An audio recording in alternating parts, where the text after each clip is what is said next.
দোয়াটি দুনিয়ার সকল দোয়ার চাইতে শ্রেষ্ঠ দোয়া। মাথাতে রাখবেন, সূরা ফাতিহা হলো সবচেয়ে শ্রেষ্ঠ দোয়া, এর উপর দিয়ে কোনো দোয়া নাই। দোয়া বা প্রার্থনার একটা নিয়ম বলছিলাম গত জুমায়, যে প্রার্থনার একটা চিরসত্য নিয়ম এই, যার কাছে প্রার্থনা করছেন বা যার কাছে কিছু চাচ্ছেন, প্রথমে তার কিছু প্রশংসামূলক কথা বলতে হয়।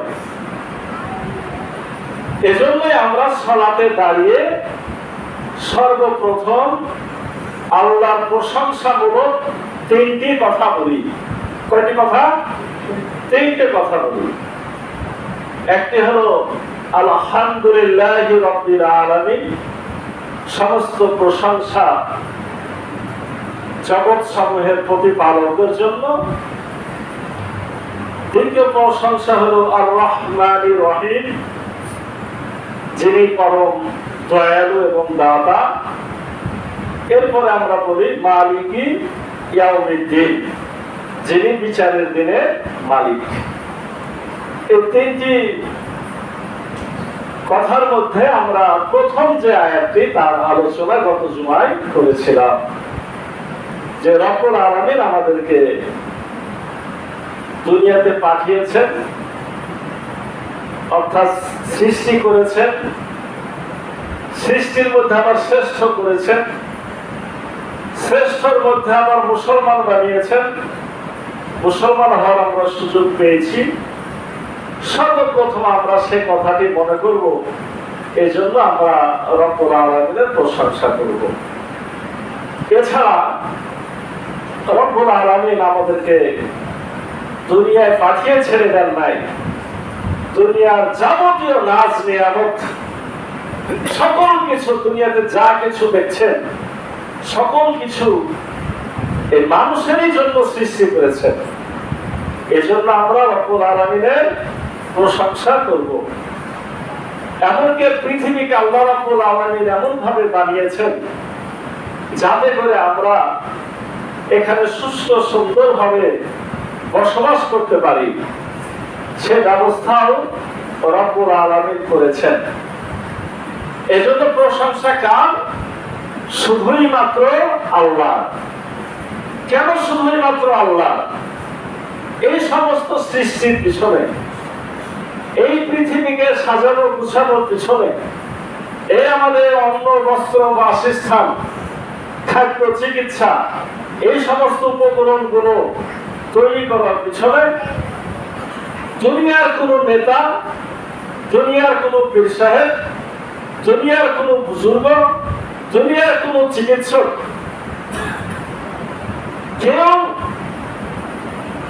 এগুলো তৈরির পিছনে কারোর হাত নাই। এজন্য প্রশংসা একমাত্র কার? একমাত্রই আল্লাহর, অন্য কারোর নয়। এখানে একটা বিষয়, সেটা হলো এই যে আলহামদুলিল্লাহি রাব্বিল আলামিন, আল্লাহ হলেন মহাবিশ্বের রব। এই রব শব্দটির অর্থ কি কি? এক নম্বর অর্থ মালিক বা প্রভু, মানে আল্লাহ হলেন মালিক বা প্রভু। দ্বিতীয় হলেন লালন পালনকারী, মানে আমাদেরকে লালন পালন কে করছেন? আল্লাহ করছেন বা তত্ত্বাবধায়ক। তিন নম্বর হলো আদেশদাতা, বিধানদাতা, আইনদাতা, শাসক বা বিচারকর্তা। সবকিছুই কে? রব্বুল আলামিন। এজন্য সালাত আদায়কারী প্রথমে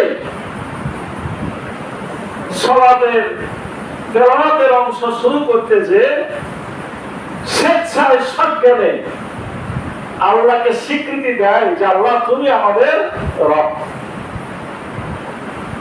এরপরে আমরা দ্বিতীয় যে আয়াত আর রহমানির রহিম, পরম দয়ালু এবং দাতা।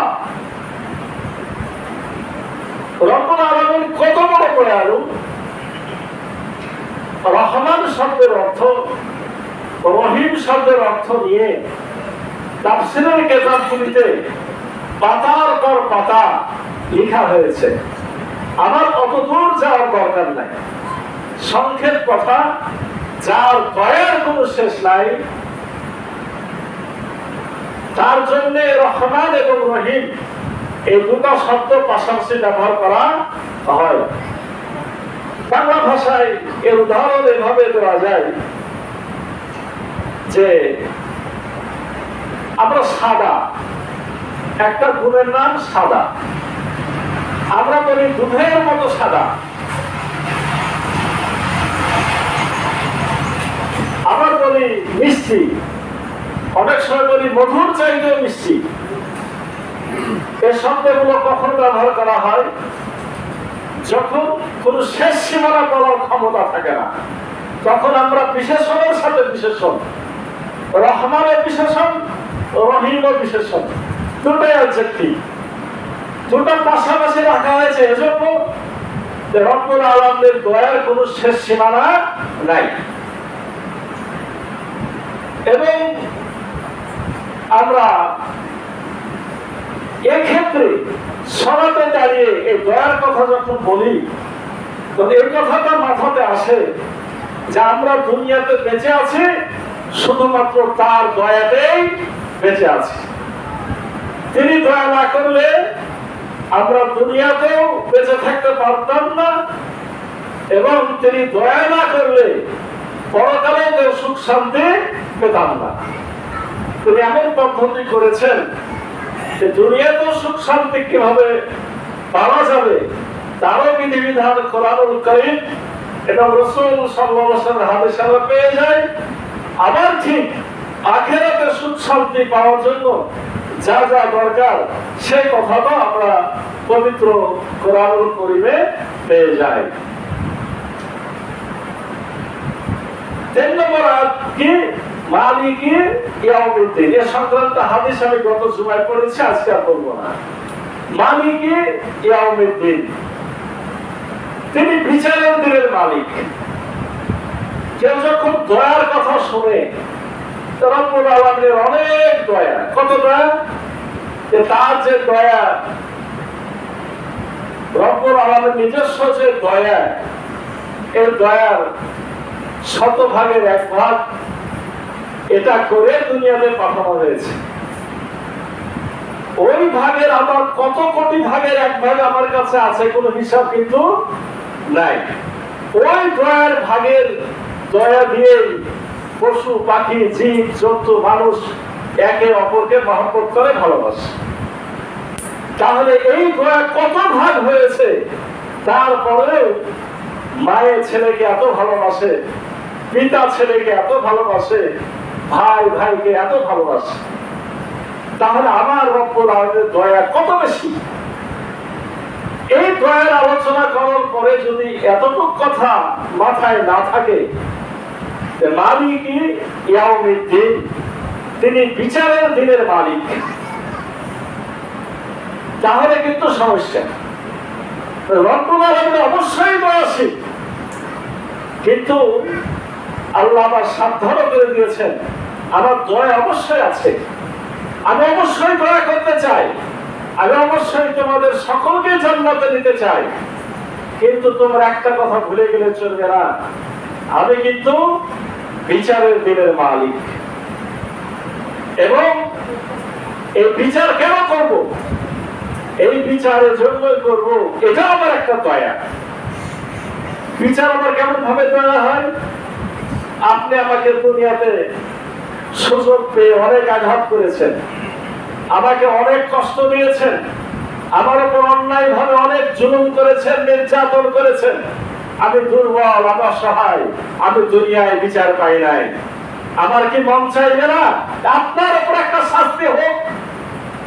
তাহলে আপনাকে শাস্তি আল্লাহ দেবেন, এই দেওয়ার মধ্যে আমাকে দয়া করা হলো না? কি হলো কি হলো না?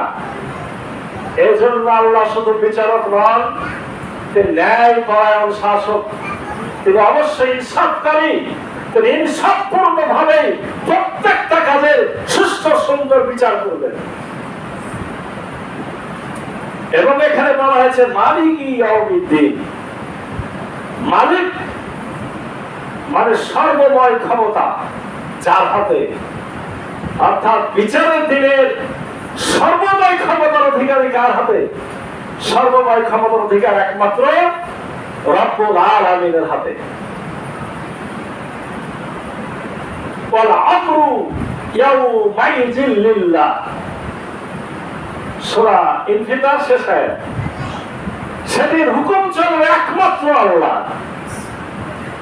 ওখানে কোনো পীর সাহেব, বুজুর্গ সাহেব, শহীদ, এমনকি নবী রাসূল গণ আল্লাহর বিনা অনুমতিতে একটি কথা বলার অধিকার রাখবেন না। আমরা কিন্তু এই জায়গাতে একটা সমস্যাতে থাকি। এই বিষয়ে বিস্তারিত আলোচনা ইনশাআল্লাহ একদিন হবে সাফাত নিয়ে। এখন এটা টেবিল নয়। আমি শুধু স্মরণ করিয়ে দিতে চাই একটা হাদিস রাসূলুল্লাহ নিজে বলেছেন, সেদিন আমার কিছু কারণ নাই। আল্লাহ রাসূল সাল্লাল্লাহু আলাইহি সাল্লাম নবুয়ত পেয়ে তার প্রাণ প্রিয় মেয়ে ফাতেমাকে সম্বোধন করে বলেছিলেন, হে ফাতেমা, তুমি যদি আল্লাহর আনুগত্য না করো তবে সেই বিচারের দিনে তোমার পিতা আমি মুহাম্মদ তোমাকে শাস্তি থেকে বাঁচাতে পারবো না। আল্লাহর আনুগত্য করবে না আর আমি তোমাকে বাঁচাতে পারবো, এই আশা ফাতেমা তুমিও করো না। তা আমরা কোথায়? আল্লাহর সাফাত আছে, এর একটা পদ্ধতি আছে, সিস্টেম আছে। আল্লাহর বিধানের বাইরে থেকে কেউ জোর করে রব্বুল আলামিনের কাছে কাউকে শাস্তি থেকে বাঁচানোর কোন এখতিয়ার, কোন ক্ষমতা সেদিন কারোর নাই। এই কথাটি রব্বুল আলামিন স্মরণ করে দিয়েছেন সূরা ফাতিহাতে। যখন তোমরা সালাত আদায় করবে তখন এই কথাটাই বলবে আল্লাহর কাছে যে মালিকি ইয়াউমিদ্দিন, তুমি বিচারের দিনের মালিক। এক্ষেত্রে আমরা গতদিন কিন্তু আলোচনা করতে যে আপনাদের বলছিলাম বুঝানোর জন্য, এখন একজন ব্যক্তি সালাত আদায়কারী, কতদিন বলছিলাম যে কেউ কারোর কাছে ধার চাইতে যে প্রশংসা করছে। এখন আমরা সালাতে চলে আসি। এখন সালাত আদায়কারী এই তিনটে আয়াত পড়ছে, এই প্রশংসাগুলো বলছে। তখন তো আল্লাহ রাব্বুল আলামিন জিজ্ঞাসা, আমি বলেছি গতদিন প্রত্যেকটা আয়াতের পরে পরে আল্লাহ কি দেন? জবাব দেন। এই জায়গাতে এসে আল্লাহ জিজ্ঞাসা করছেন, কে তুই? মানে এটা ভাবার্থ, কে তুই প্রশংসা করছিস? কে তোর পরিচয়? তখন আমরা কি জবাব দিই? ইয়্যাকা না'বুদু ওয়া ইয়্যাকা নাস্তাঈন। আমরা সেই মানুষ বা সেই প্রাণী বা সেই জীব যারা নাকি শুধুমাত্র আপনারই দাসত্ব করি। সত্য বলি না মিথ্যা বলি আল্লাহর সামনে? অর্থ না বোঝাতে যে খুব সমস্যা। এই কথাটা যে বারবার মসজিদে এসে বলি, গতদিন করেছিলাম কমপক্ষে 32 বার, 5 ওয়াক্ত সালাতে কমপক্ষে আমরা 32 বার সূরা ফাতিহা বলি। একজন সাধারণ মুসল্লি এটা বলে। 32 বার কি সত্য বলি না মিথ্যা বলি? এটা আমি সহ আমাদের সবাইকে এই জায়গাতে এসে গভীরভাবে চিন্তা করা দরকার। অন্তরটা কেটে ওঠা উচিত। এই কথাটিও লেখা আছে সূরা আনফাল 4 নম্বর আয়াত, ইন্নামাল মুমিনুনা আল্লাযীনা ইযা যুকিরাল্লাহু ওয়াজিলাত কুলুবুহুম ওয়া ইযা তুলিয়াত আলাইহিম আয়াতুহু জাদাতুহুম ঈমানা। প্রথম অংশটা কি? ঈমানদার তো তারা আল্লাহর স্মরণে যাদের অন্তরটা কেঁপে ওঠে। এই যে মুহূর্তে বলছি যে আমরা সত্য বলছি না মিথ্যা বলছি, একটু চিন্তা করলে অন্তরে কাঁপুনি ধরা দরকার। বাস্তব অবস্থা হলো আমরা সত্য কথা বলি না। আমরা কি শুধুই আল্লাহর দাসত্ব করি? আমরা কি শুধুই আল্লাহর দাসত্ব করি? আমরা শুধুই মাত্র আল্লাহর দাসত্ব করি না। কারণ কি বলেন? দাসত্বের কিছু শর্ত আছে। দাসত্ব কি আছে? দাসত্বের কিছু শর্ত আছে। আমরা দাসত্ব করি না, করি কি করি না, এই কথাটি বোঝানোর জন্য আমি মাত্র কয়েকটা কথাই আপনাদের মনে করাই দিতে চাই। এক নম্বর হলো, যদি সত্যি আল্লাহর দাসত্ব করে থাকি আমরা, এক নম্বর হবে আমরা যে কাজই করি না কেন সব সময় আমার ওই কাজটি আল্লাহর সন্তুষ্টি মোতাবেক হচ্ছে কি হচ্ছে না চিন্তা করার কথা। কি আমরা সবসময় চিন্তা করি? দুই নম্বর হলো, সেটা ভালো কাজ হতে পারে, কোনো আমলও হতে পারে। যে কোনো আমল করার সময়, কাজ করার সময় ওই কাজের কি উদ্দেশ্য, ভালো কাজ যদি হয় তার কি উদ্দেশ্য, এটা জেনে ওই উদ্দেশ্যকে সামনে রেখে কাজটি করতে হয়। আমরা সলাতে এসেছি, সলাতের উদ্দেশ্য কি? ইন্নাস সালাতা তানহা আনিল ফাহশাই ওয়াল মুনকার। নিশ্চয় সালাত মানুষকে যাবতীয় খারাপ কাজ থেকে বাঁচিয়ে রাখে। তাহলে আমি যে সালাতের উদ্দেশ্যই জানি না, তাহলে এই সালাত আমাকে কি দেবে? আমার মাথায় থাকা উচিত ছিল সালাত আদায় করছে, আমার দ্বারা কোনো খারাপ কাজ হওয়া চলবে না। তাহলে সালাত আদায় করছি, খারাপ কাজ দিয়েও করছি, তাহলে কি আমরা উদ্দেশ্যকে সামনে রেখে কাজ করছি? তাহলে কি আল্লাহর দাসত্ব হচ্ছে?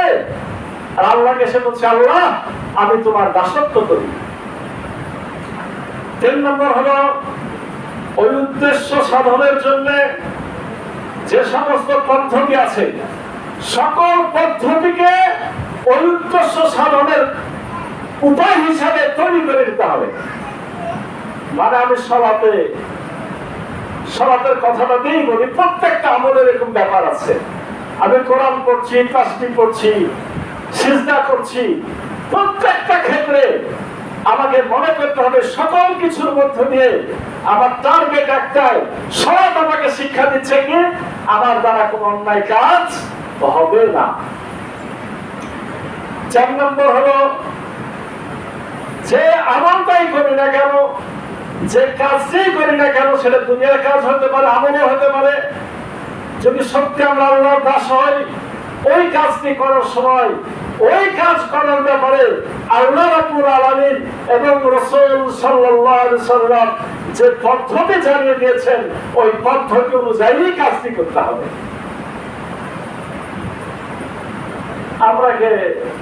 আমরা জিজ্ঞাসা করি কাউকে যে ভাই এই সালাতটা বা এই কাজটা কিভাবে করলেন, একটু মনে হয় সমস্যা বোঝানোর জন্য, কিন্তু নিয়ম ওইটা ভদ্রতার সাথে করতে হয়। উপরে যে আমার বাপ শিখাইছে, আমার হুজুর শিখাইছে, অমুক শিখাইছে, তমুক শিখাইছে, কিন্তু শিখতে হবে কোথা থেকে? হয় আল্লাহর বিধানে থাকবে, অথবা রাসূল সাল্লাল্লাহু আলাইহি ওয়াসাল্লাম সুন্নাহর মধ্যে সেটা কিন্তু থাকতে হবে। এর বাইরে করলে আল্লাহর দাসত্ব কিন্তু হবে না। 5 নম্বর হলো, প্রত্যেকটা কাজ করার সময় ওই কাজের মধ্যে যা কিছু করি সেখানকার শিক্ষা গ্রহণ দিতে হবে। মানে গোটা সালাত মিলে শিক্ষা হলো অন্যায় থেকে বেঁচে থাকা। কিন্তু সালাতের মধ্যে আবার যখন আমি বলছি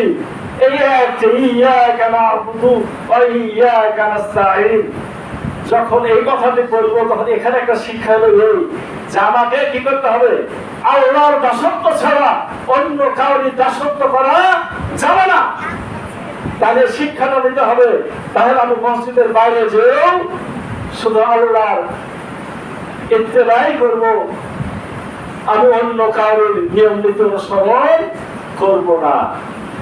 কিন্তু আমরা অন্য তো দূরের কথা, সরাসরি আমরা শয়তানের দাসত্ব করি। যেটা ভালো সেটাই আল্লাহর কাজ, যেটা তার বিপরীত সেটাই শয়তানের কাজ। 7 নম্বর হলো ওই আমলটি করার সময়, কাজটি করার সময় মৌলিক বিষয়ের একটিও বাদ দেওয়া যাবে না। সলাতে আহকাম আরকান আছে না, ফরজ গুলো আছে না, একটা ফরজ বাদ দিলে কি সলাৎটা হবে? সলাৎটা হবে না। ঠিক একই ভাবে যে কোনো আমল করার সময় গুরুত্বপূর্ণ কাজটা আগে করতে হবে, কম গুরুত্বপূর্ণটা পরে করতে হবে। একটা লোক মসজিদে ঢুকে না, এটা উদাহরণ দিয়ে শেষ করি, এই আলোচনাটা একটা বড় আলোচনা। একটা লোক মসজিদেই ঢুকে না, আর আপনি ওকে যে শিখাচ্ছেন যে তুই মোহাম্মদী নাতি হানাফি, তাহলে কি লোক তার মসজিদে আসবে? আসবে নাকি? ওকে আগে মসজিদে নেন, আস্তে আস্তে আপনি যেটা জানেন বুঝেন, ভদ্রতার সাথে নিয়ম অনুযায়ী করেন। তাহলে 1 নম্বর কাজ কি ছিল? প্রথম কাজ হলো তাকে আগে আনা, পরের কাজ তার ছোট ছোট ফুলগুলা ধরায় দেওয়া। আমাদের সমাজে এরকম অনেক উল্টা পাল্টা আছে, আগে ছোট কাজ পরে করি বড় কাজ। একটা বাড়িতে আগুন লেগেছে, পাশের বাড়িতে কি লেগেছে? আগুন লেগেছে। আগুন লাগলে কি করতে হবে? দ্রুত পানির ব্যবস্থা করতে হবে, তাই কি না? দ্রুত পানির ব্যবস্থা করার জন্য কি করতে হবে? যার কাছে যা আছে তা নিয়ে পানি দেওয়ার ব্যবস্থা করতে হবে। আপনি ভাবলেন যে পানি তো দিব, আমার গামলা তো তলা একটু ফুটা আছে, তাহলে কি করি? আগে ফুটাটা কি? আগে ফুটাটা ওই পায়ের ওখানে কাজ চলছে, পিচ টিচ হয়েছে, নিয়ে আসি, তারপরে পিচ দিয়ে কি করবো? আগে ফুটাটা সারাবো, তারপরে বাড়ির আগুনটা নিভাবো। কি ততক্ষণে কি বাড়িটা থাকবে? থাকবে নাকি? তাহলে আপনাকে কি করতে হইতো? আপনি বুদ্ধিমান হলে ফুটাতে পানি একটু পড়ছে পড়ুক, ওই যা হয় তা দিয়ে কি করতে হতো? আগে আপনাকে ওই আগুন নিভানোর ব্যবস্থা করতে হতো। কিন্তু আমরা দেখা যায় আগে করি কি কাজ? আগেই করি ছোট কাজ, পরে করি বড় কাজ। এটা আমাদের হলো এক ধরনের আহাম্মুখী। আগে করতে হবে মৌলিক কাজ, পরে করতে হবে ছোট কাজ। আমি এতক্ষণ কিসের আলোচনা করছিলাম মনে আছে? এই ইয়াকা না বুঝি, আমরা আল্লাহর সামনে এসে বলছি আল্লাহ তোমারই দাসত্ব করি, অথচ আমি আল্লাহকে মানি না, আল্লাহর সন্তুষ্টি মোতাবেক কাজ করি না, আল্লাহ রাসূলের কথা মানি না, শুনি না। আল্লাহ রাব্বুল আলামিন যেভাবে হুকুম করেছেন, রাসূল সাল্লাল্লাহু আলাইহি ওয়াসাল্লাম যেভাবে আমলটি দেখিয়ে দিয়েছেন সেভাবে করি না, তাহলে কি হবে না? কখনোই আমার দাসত্ব হবে না। এই বিষয়ে আরো একটি কথা মাথায় রাখতে হবে, সম্পূর্ণরূপে যদি আল্লাহর দাসত্ব করতে চায় তাহলে আল্লাহর সাথে কোন ধরনের শিরক করা যাবে না। আমি আলোচনাটি এর আগে করেছি, তা স্মরণ করে দিতে চাই। যেহেতু সূরা ফাতিহার আলোচনা, আল্লাহর সাথে শিরক, বড় শিরক, ছোট শিরক অনেক ভাগ আছে। মৌলিক ভাবে 4টা কথা মাথায় আনতে হবে।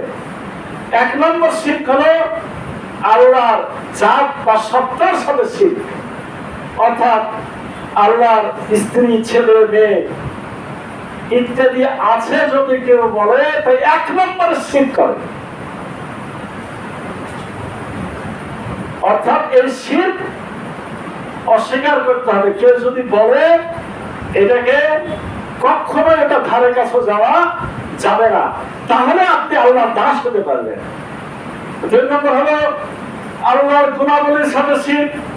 আল্লাহর গুণাবলীর সাথে শিরক কাকে বলে? যে রব্বুল আলামিনের জন্য কিছু নির্ধারিত গুণ আছে, ওই গুণ আর কাউরির নাই। যেমন আল্লাহ শুধুমাত্র সব জায়গাতে উপস্থিত থাকেন। আসলে কথাটা এরকম যে আল্লাহর একটা জায়গা আছে, সব জায়গায় থাকার অর্থ হলো সব জায়গা তার আওতার মধ্যে আছে। সর্বত্র বিরাজমানের শব্দটা বলা ঠিক না, তার নখদর বলে সকল কিছু আছে।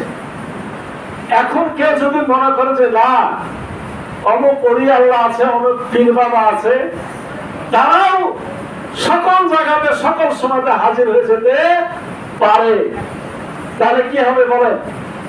আল্লাহর সাথে বড় শিরক হবে।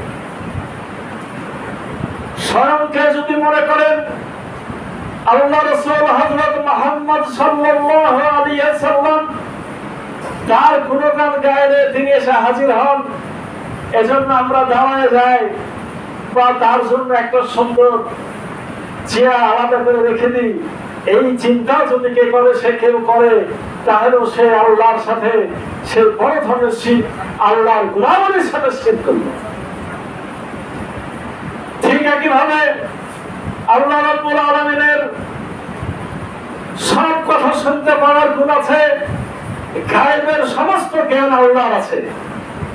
সামিউল আলিম, দুনিয়াতে যে যেখান থেকেই সে কথা বলুক না কেন, সে পানির তলে হোক, গাছের মধ্য থেকে হোক, আর আপনার পাহাড়ের কুতুরি থেকে হোক, যেখান থেকে সে জীব জন্তু হোক আর মানুষ হোক, যেখান থেকেই কেউ কথা বলুক না কেন, কে শুনতে পান? আল্লাহ শুনতে পান। কেউ যদি মনে করে যে না, আমি যদি এখান থেকে ডাক দিই ওই কবরের তলে ওই আমার পীর সাহেব শুনতে পাবে, সে কি করলো? আল্লাহর সাথে শিরক করলো। ঠিক একইভাবে গায়েব জানা, গায়েব তো রাসূলুল্লাহ জানতেন না, আল্লাহ রাসূল নিজেই বলেছেন আমাকে আল্লাহ যা জানিয়ে দেন তা জানতে পারি, আর তিনি যেটা ওহী করেন না সেটা আমার জানার সাধ্যের বাইরে। এখন যদি মনে করেন যে না, দুনিয়াতে অনেক অনেক অনেক কেউ আছে যারা গায়েব জানে, তাহলে সে করবে আল্লাহর কুলের সাথে শিরক। এইভাবে আছে আল্লাহর অধিকারের সাথে শিরক। আল্লাহর অধিকারের সাথে বা হকের সাথে শিরক কি?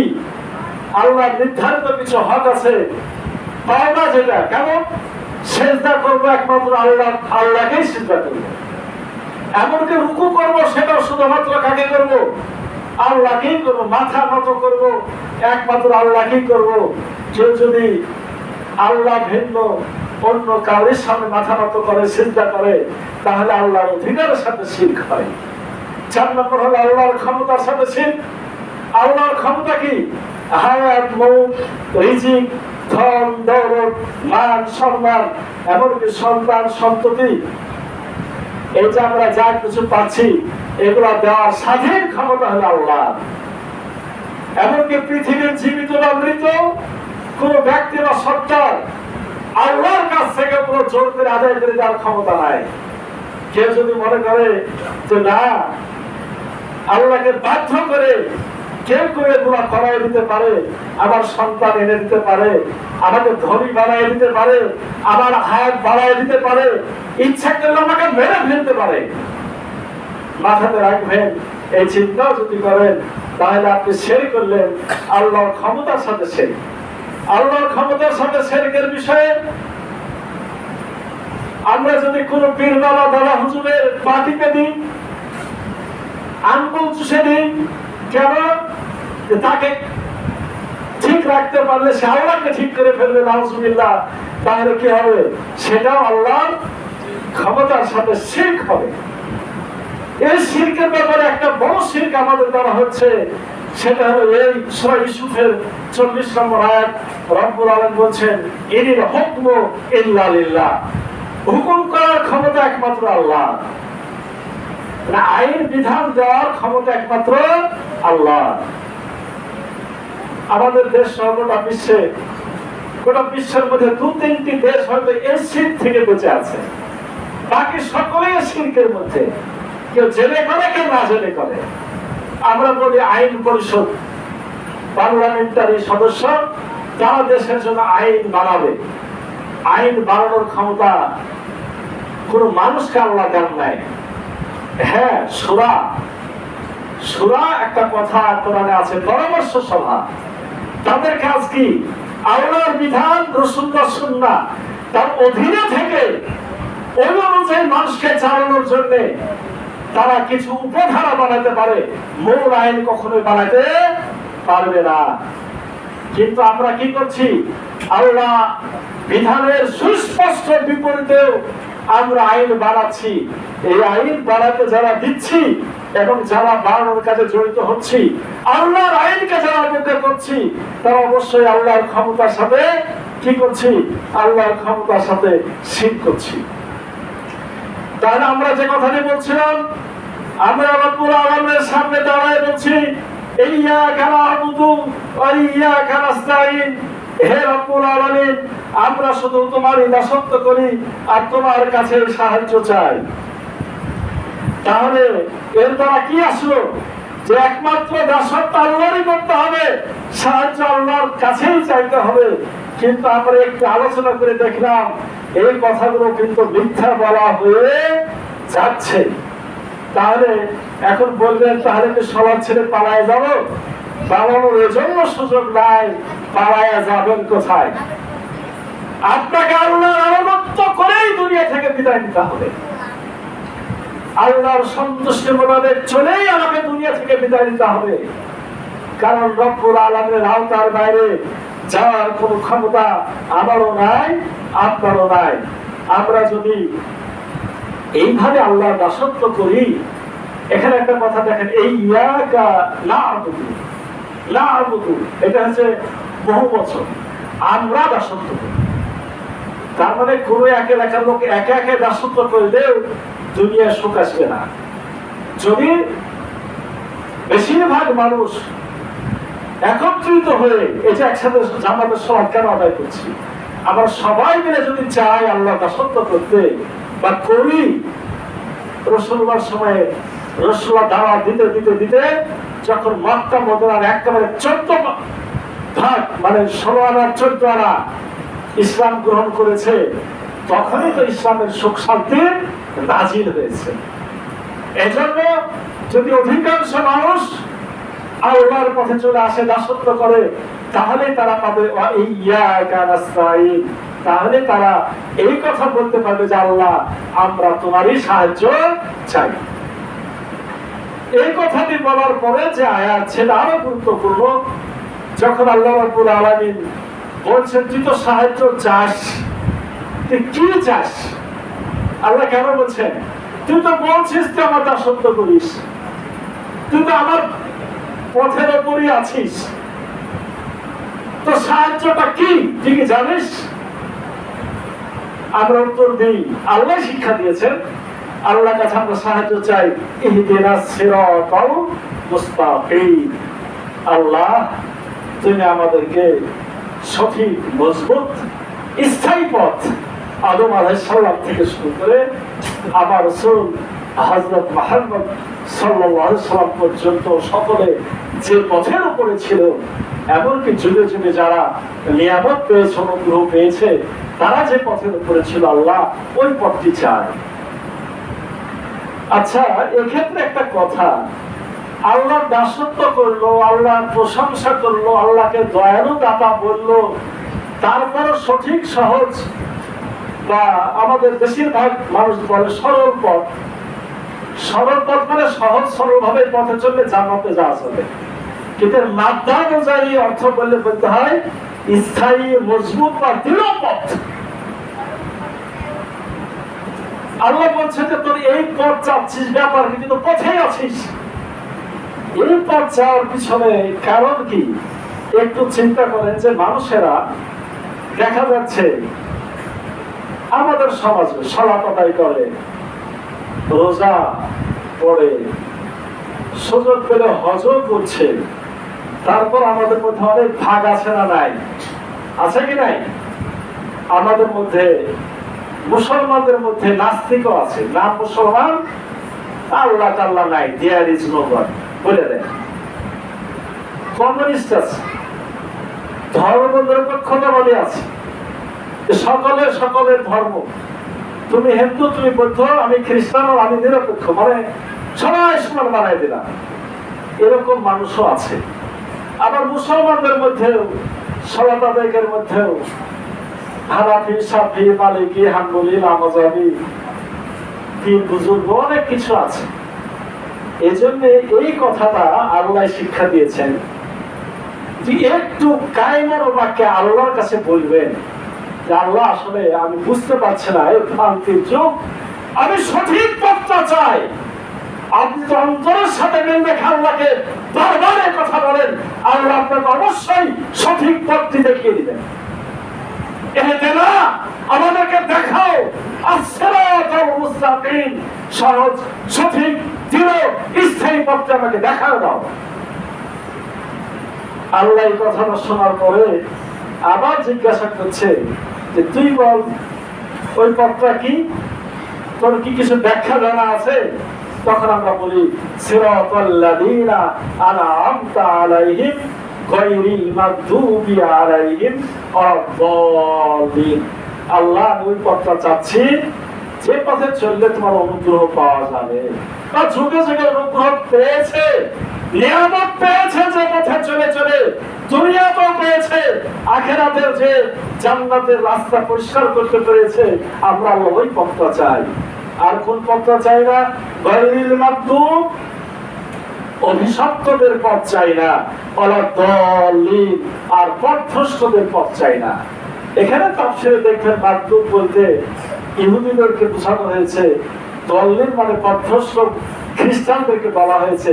কিন্তু বড় কথা সেটা না, এখনো আমাদের মধ্যেও ওই খ্রিস্টানদের মতো আচরণ যে করবে সে গজবপ্রাপ্ত, আর আপনার ইহুদিদের মতো করলে গজবপ্রাপ্ত, খ্রিস্টানদের মতো করলে পথভ্রষ্ট। অর্থাৎ এখানে একটাই কথা, দুনিয়াতে অনেক পথ আছে, ওলিয়া উলিয়াদের পথ, পীরদের অনুসারী পথ, বুজুর্গদের অনুসারী দল, তাবলীগের অনুসারী দল, কংগ্রেসী আওয়ামী জাতীয়তাবাদী ওলামাদের অনুসারী দল, আধ্যাত্মবাদীদের অনুসারী দল, ইসলামিক বিভিন্ন রাজনৈতিক দল। অনেকে আপনাকে অনেক কথা বলছে, কাদের চেহারা বেশভূষা দেখে মনে হচ্ছে যে খুব দিনের পথে, কিন্তু আসলে সে সঠিক না ভুল এই কথাটা বারবার আপনারা আমাকে প্রশ্ন করেন। আসল জায়গায় কেন বলেন না? আল্লাহ তো শিক্ষা দিয়েছেন। আপনি আল্লাহকে বলবেন যে আল্লাহ আমি কি চাই, তুমি আমাকে দেখাও এই পথ। এখন বলবে যে এরকম জটিল হয়ে গেল, দোয়া করে কি পাওয়া যাবে? দোয়া করে কি সঠিক পথ পাওয়া যাবে? কাজ করতে হবে না? আসার উত্তর এখানে বাকি আছে। এটা বলে শেষ সময় শেষ। সেটা হলো কি জানেন?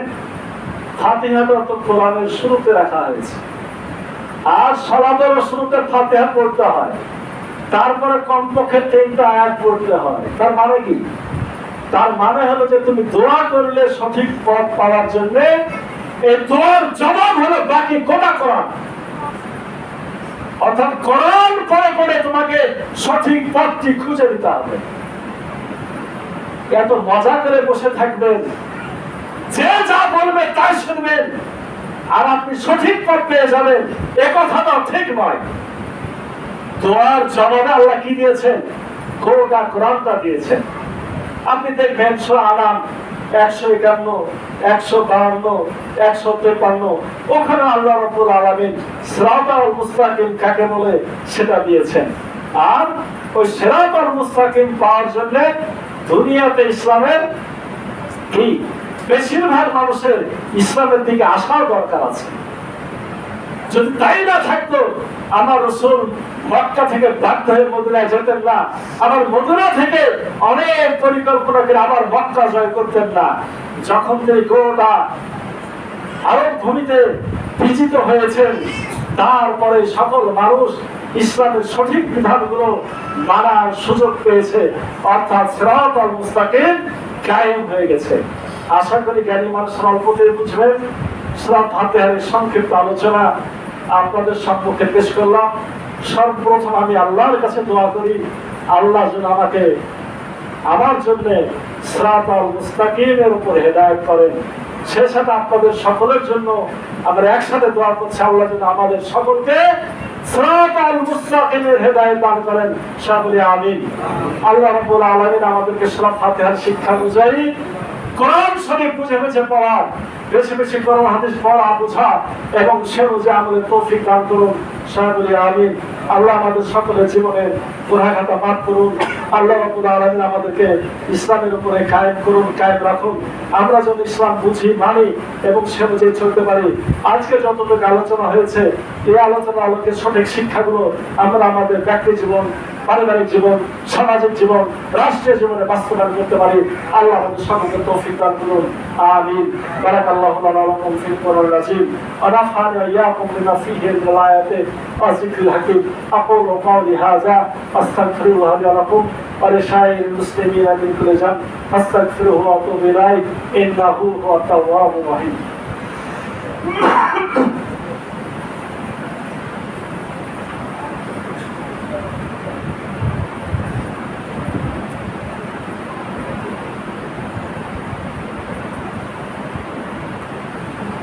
الحمد لله نحمده